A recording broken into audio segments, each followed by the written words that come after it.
Hello students, आज हम समझने जा रहे हैं इस वर्ड को कैकोफोनी। कैकोफोनी है क्या?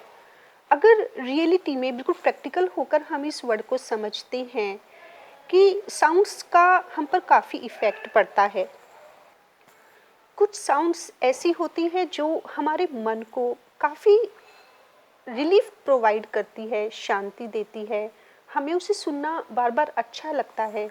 कितनी बार ये भी हो जाता है कि शायद हमें नींद भी आ जाए, मीन्स हमें अच्छा लगता है कुछ साउंड्स को सुनना। लेकिन कुछ साउंड्स मेलोडियस होती हैं, लेकिन कुछ साउंड्स ऐसी होती हैं जो हमें इरिटेट करती हैं, जिन्हें हम बार बार सुनना नहीं चाहते। अगर हम उनको सुनते भी हैं तो वो हमारे अंदर एक रेस्टलेसनेस क्रिएट करती है, जिसे हम नॉइज़ कहते हैं, एक हार्श वॉइस, राइट। जब हम बोलते हैं तो अच्छा लगता है, लेकिन जब हम गुस्से में बोलते हैं या हम काफ़ी एक डिस्ट्रेसफुल सिचुएशन में है तब बोल रहे हैं, तो उस तरह की जो हमारी साउंड आती है वो किसी को भी सुनना पसंद नहीं होता। जैसे स्क्रीम, जब आप चिल्ला रहे हैं, जब आप गुस्से में बोल रहे हैं, तो उस टाइम आपकी साउंड इतनी इरिटेट करती है। किसी भी पर्सन को रियल लाइफ में अगर हम उसको फील करते हैं तो कोई भी उस तरह की साउंड को पसंद नहीं करता। जब आप लिटरेचर पढ़ते हैं, आप ड्रामा या आप किसी भी तरह का नॉवेल पढ़ रहे हैं, तो उसमें भी अगर राइटर आपको उस इमोशन को फील करवाना चाहता है तो वो किस तरह से उसे फील करवाएगा।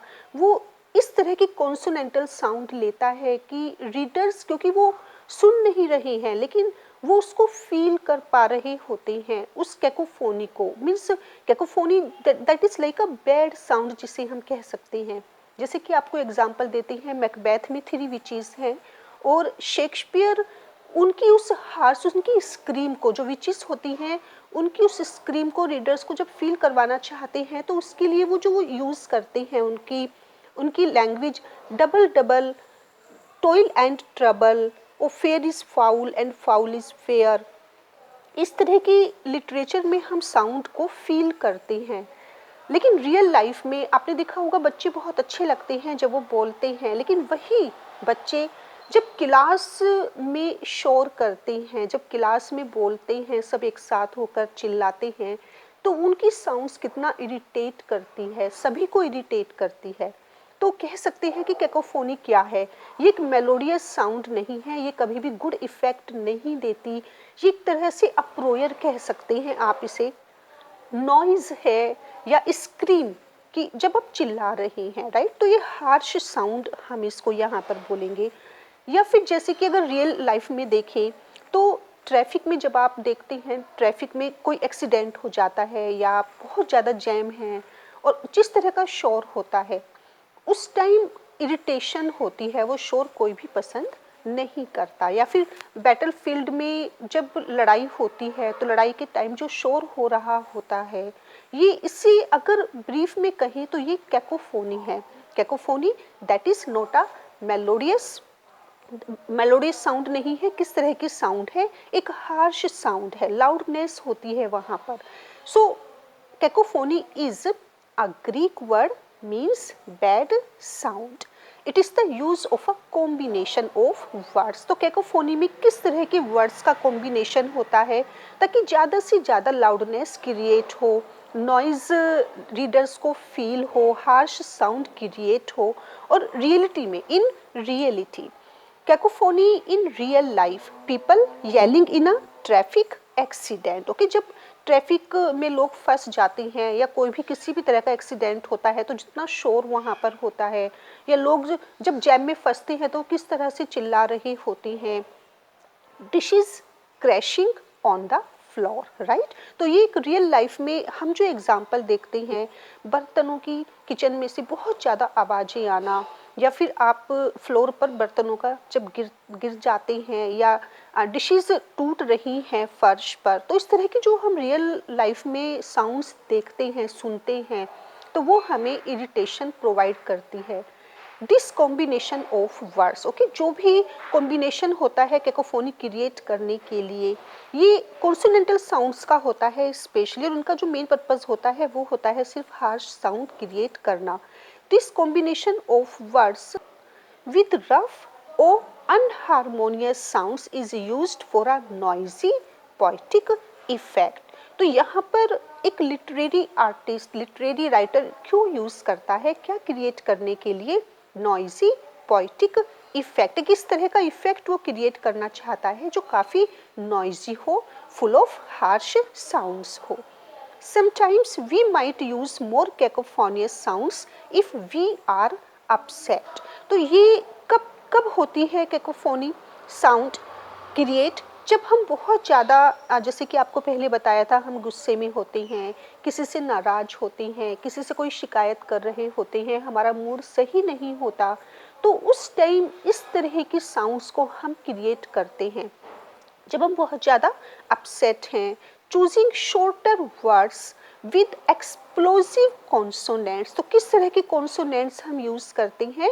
Explosive consonants, right. और हम क्या करते हैं कि हम एक इस तरह के वर्ड्स हम चाहते हैं कि काफ़ी कम टाइम में हम अपने उस अपसेटनेस को, अपने उस एंगर को एक्सप्रेस कर सकें, टू डिस्प्ले आवर डिस्ट्रेस।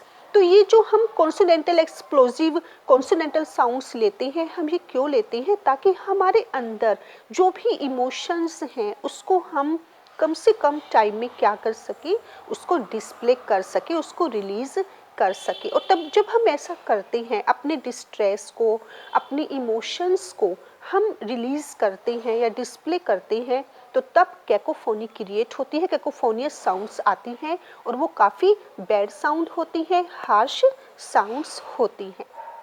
अब यहाँ पर पर्पस क्या होता है एक राइटर का, वो क्यों ये यूज़ करते हैं, क्यों वो कैकोफोनियस साउंड्स यूज़ करते हैं? Why writers use it? Very short में भी एक क्वेश्चन आता है that what is the purpose of the writers to use cacophony. तो राइटर्स इसको क्यों यूज़ करते हैं? उनके पास काफ़ी स्ट्रॉन्ग रीज़न होता है इसको यूज़ करने का। देखिए, जब अगर वो बैटल फील्ड का डिस्क्रिप्शन दे रहे हैं, अगर वो अपने कैरेक्टर्स की इनर इमोशंस को एक्सप्रेस करने जा रही हैं, तो उसके लिए वो कोई भी इस तरह की साउंड क्रिएट नहीं करेंगे कि रीडर्स अपने आप को उनसे, उनकी इमोशन से कनेक्ट ना कर पाए। तो इसके लिए वो कैकोफोनियस साउंड्स का ही यूज़ करते हैं to describe a distressing situation. उनके कैरेक्टर्स अपने आप को किस सिचुएशन में पाते हैं? डिस्ट्रेसिंग सिचुएशन में। तो उस सिचुएशन को एक्सप्रेस करने के लिए, डिस्क्राइब करने के लिए राइटर्स इसको यूज़ करते हैं to display the emotional state of a character. तो जिस भी इमोशन से उनका कैरेक्टर उस टाइम पास थ्रू हो रहा है, उसको सफ़र कर रहा है, वो उसको डिस्प्ले करते हैं to set up a harsh scene for the readers. जैसे कि हार्श सीन कहाँ होते हैं? बैटल सीन्स में। तो बैटल फील्ड में जब वॉर हो रहा होता है, उस बैटल सीन को प्रेजेंट करने के लिए, उसको बहुत अच्छे तरीके से डिस्क्राइब करने के लिए इस तरह कैकोफोनियस साउंड्स को यूज़ किया जाता है। Certain consonants and vowels when written close together will sound unpleasant or awkward। और ये किस तरह की साउंड्स हो सकती हैं जो अनप्लीजेंट हैं, awkward हैं? It may be this can also make it difficult or awkward to read। Sometimes what happens, क्या होता है कि रीडर्स को प्रॉब्लम आ सकती है उनको समझने में, उनको पढ़ने में, लेकिन फिर भी वो जिस तरह का इफेक्ट हम पर डालते हैं उससे राइटर का पर्पस पूरा हो जाता है, क्योंकि उनका जो भी इफेक्ट होता है वो मेलोडियस नहीं होता।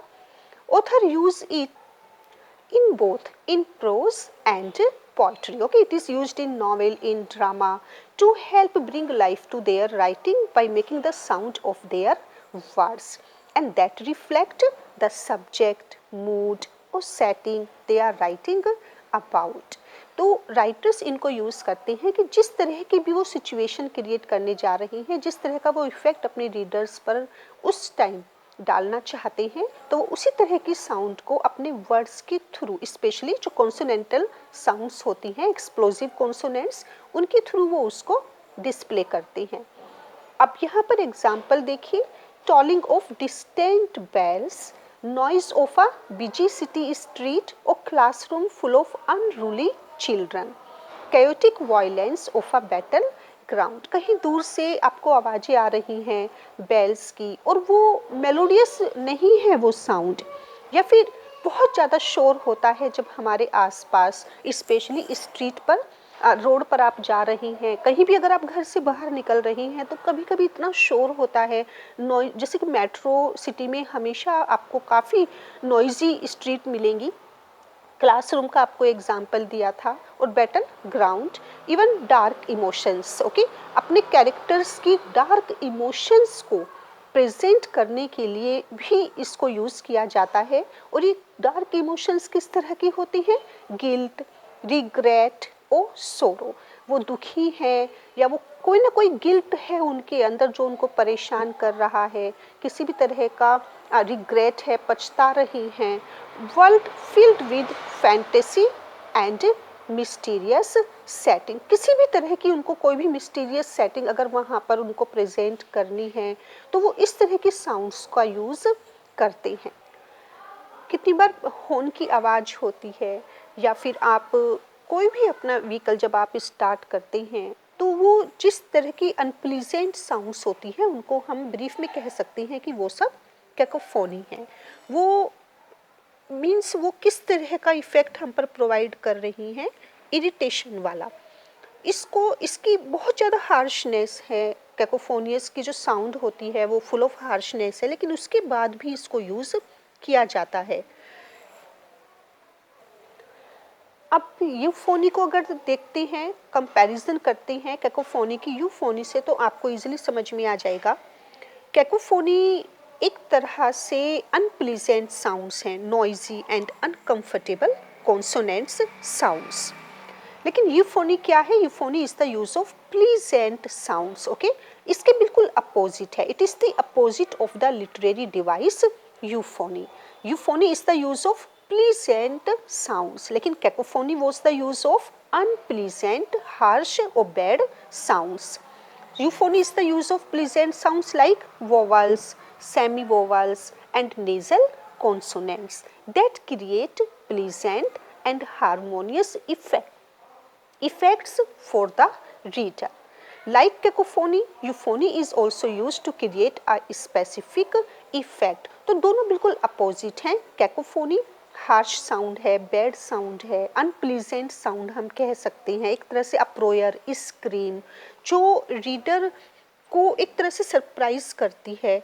वो प्लीजेंट साउंड्स को फील कर रहा होता है, लेकिन तभी वो बॉम्बर्ड होता है with a series of noisy and uncomfortable sounds को, स्पेशली कॉन्सोनेंटल साउंड्स।